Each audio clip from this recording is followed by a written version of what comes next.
విశేషమైన విషయాలను మనం నేర్చుకుంటున్నాం. పాపిష్టి మనిషి ఈ పాపిష్టి లోకంలో ఒక మంచి మనిషిగా జీవించాలి అంటే అది సాధ్యం కాదు. న్యాయం ఒక కాళ్ళ మీద ఉంటే అన్యాయం మూడు కాళ్ళ మీద ఉందండి. ఎక్కడ చూసినా అన్యాయం పెరిగిపోతుందండి. ఎక్కడ చూసినా మనుషుల్లో పాపం పేటరేగిపోతుందండి. దుష్టత్వం పెరిగిపోతుందండి. అక్రమమైన జీవితం పెరిగిపోతూ ఉందండి అని మనం అంటూ ఉన్నాం, వింటూ ఉన్నాం. నిజమే, బైబిల్ సెలవిస్తూ ఉంది, దినములో చెడ్డవి, రోజులు బాగోలేదు అని బైబిలే సెలవిస్తూ ఉంది. రోజులు బాగోలేదని అర్థం ఏమిటి? శనివారం శననా, మంగళవారం మంచిది కాదనా? రోజులు బాగోలేదని అర్థం ఏమిటి? అమ్మా ఇంటికి ఆలస్యంగా రామాకు, రోజులు బాగోలేదు అంటే అర్థం ఏమిటండి? వారాల్లో తప్పు లేదండి. దేవుడు మనిషికి ఇచ్చిన గడియలలో, రోజుల్లో తప్పు లేదు. కానీ ఈ రోజుల్లో జీవిస్తున్న మనుషుల్లో భావాలు సరిగా లేవు, మనుషుల్లో ఉన్న బుద్ధులు సరిగా లేవు. కాబట్టి అంటున్నాం, అమ్మ రోజులు బాగోలేదు, ఇంటికి త్వరగా వచ్చేసేయి, చీకటి పడకుండానే వచ్చేసేయి. రోజులు బాగోలేదంటే అర్థం ఏమిటి? పాపిష్టి మనుషులు పేట్రేగిపోతున్నారు. ఎటు చూసినా పాపము పెరిగిపోతూ ఉంది. హైదరాబాద్ లాంటి మహాపట్టణాల్లో, ప్రత్యేకంగా ఈ హైటెక్ సిటీలో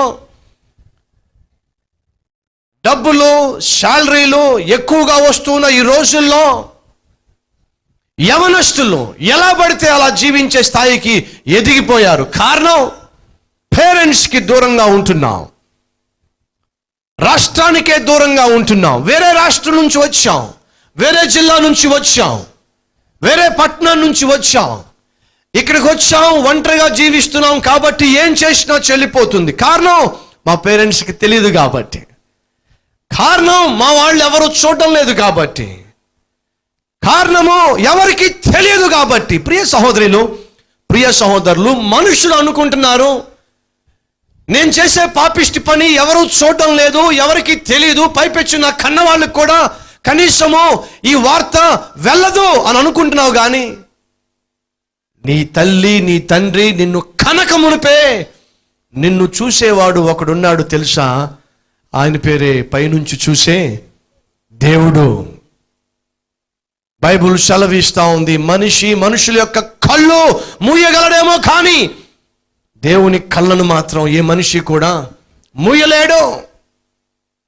నువ్వు మనుషులను మభ్యపరిచి ఒకవేళ పాపిష్టి పాపాలు చేస్తూ చలామణి కావచ్చేమో కానీ దేవుణ్ణి మాత్రం మభ్యపరచడం ఏ ఒక్కనికి సాధ్యము కాదు. కాబట్టే బైబిల్ సెలవిస్తూ ఉంది, నీతిమంతుణ్ణి ఇంకా నీతిగా ఉండనివ్వండి, పాపిష్టి మనిషి ఇంకా పాపము చేస్తూనే ఉంటాడు, వాడికి ఇవ్వవలసిన జీతము నా చేతిలో ఉంది అన్నాడు ప్రభు.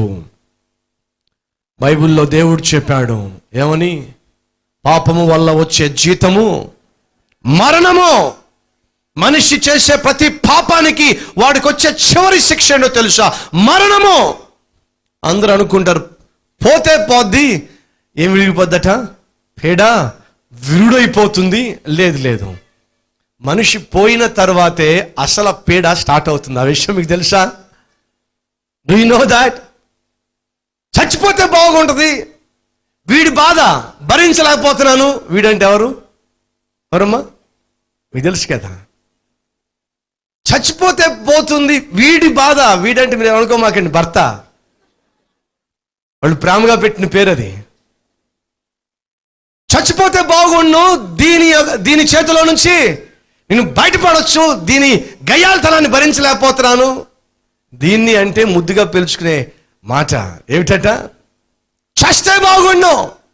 నో మై ఫ్రెండ్స్, చావు ఎప్పుడు కూడా ఏ వ్యక్తికి శరణ్యం కాదు. చచ్చిపోయి నువ్వు సాధించేది ఏమీ లేదు. ఇంకో విషయం తెలుసా?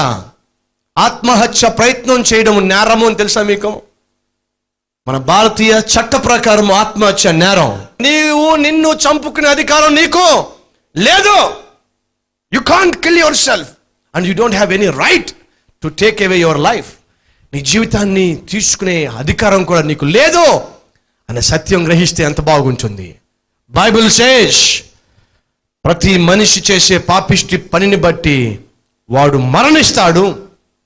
మరణించిన తర్వాత వాడికి అసలు సిసలైన తీర్పు ఉంటుంది. నువ్వు అనుకుంటున్నావు కదా, ఎవడికి తెలియదు, ఏవి చూడలేడు, ఎవడికి తెలియకుండా, ఎవడో ఎరగకుండా నేను చాలా జాగ్రత్తగా మేనేజ్ చేసేసాను అనుకుంటున్నావు కదా.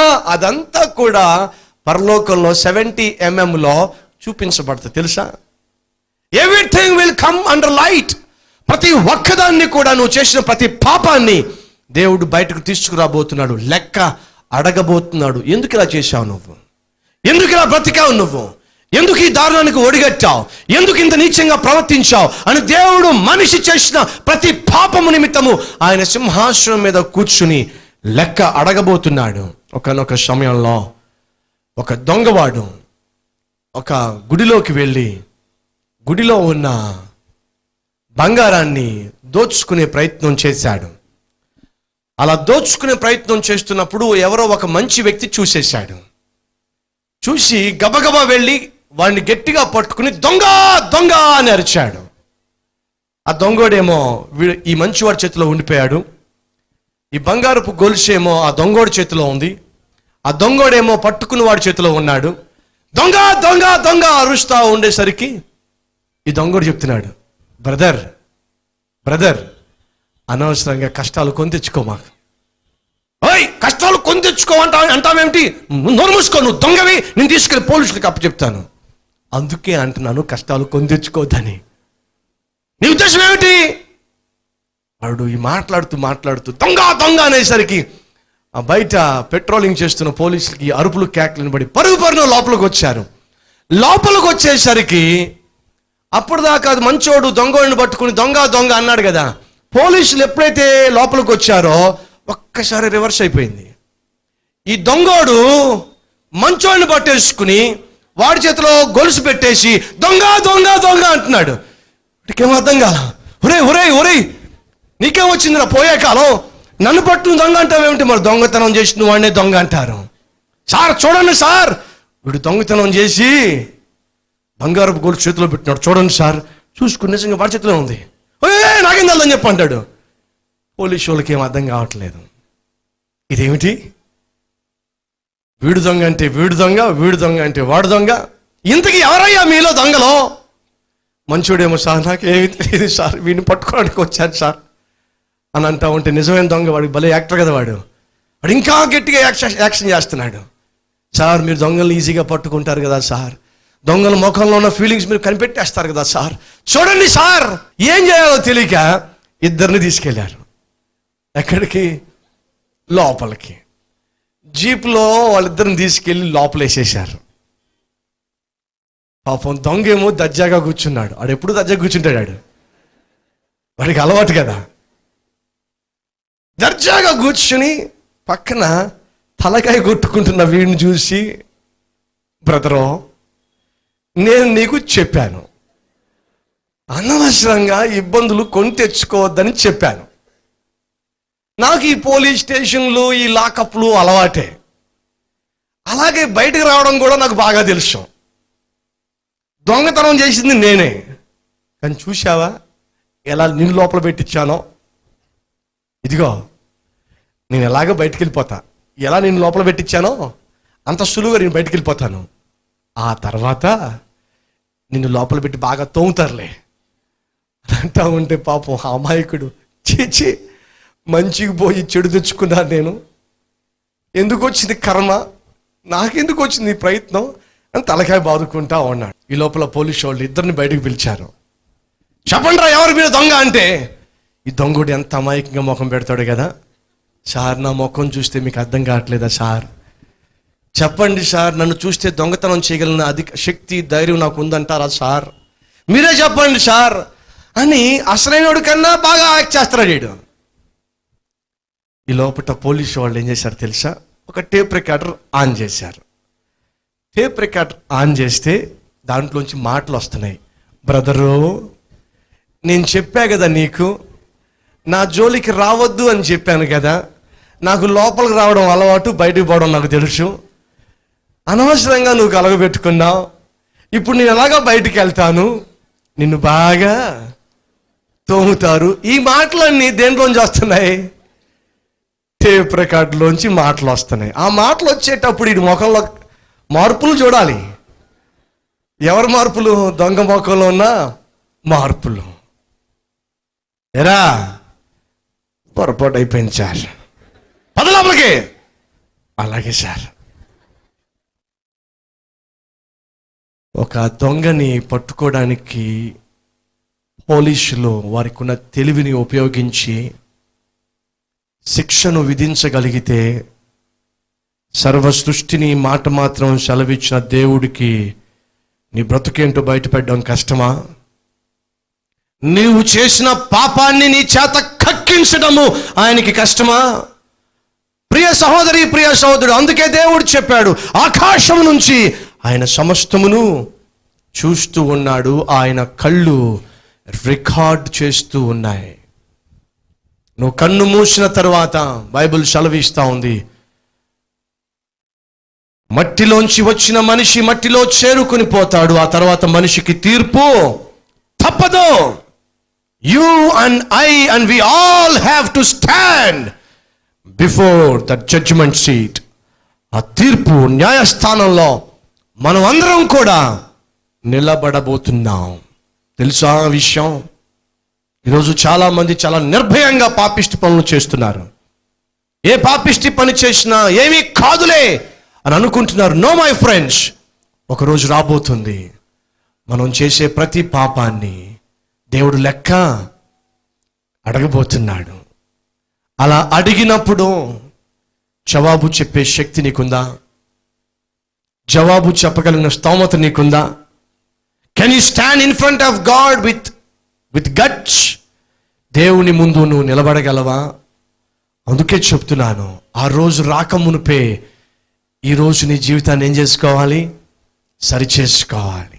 న్యాయాధిపతి ముందుకు వెళ్ళక మునిపే నీ బ్రతుకుని దిద్దుకోవాలి, నీ బ్రతుకుని బాగు చేసుకోవాలి. అలా నువ్వు బాగు చేసుకుంటావని చెప్పి నీ బ్రతుకుని బాగు చేయడానికే ప్రభు అయిన యేసు ఈ లోకానికి వచ్చాడు. నీలో ఉన్న పాపాన్ని నీ దగ్గర నుంచి దూరము చేయడానికే యేసు ఈ లోకానికి వచ్చాడు. ఒకానొక సమయంలో ఒక అడవి ప్రాంతానికి ఒక మిషనరీ వెళ్ళాడు క్రీస్తు బోధలు చేయడానికి.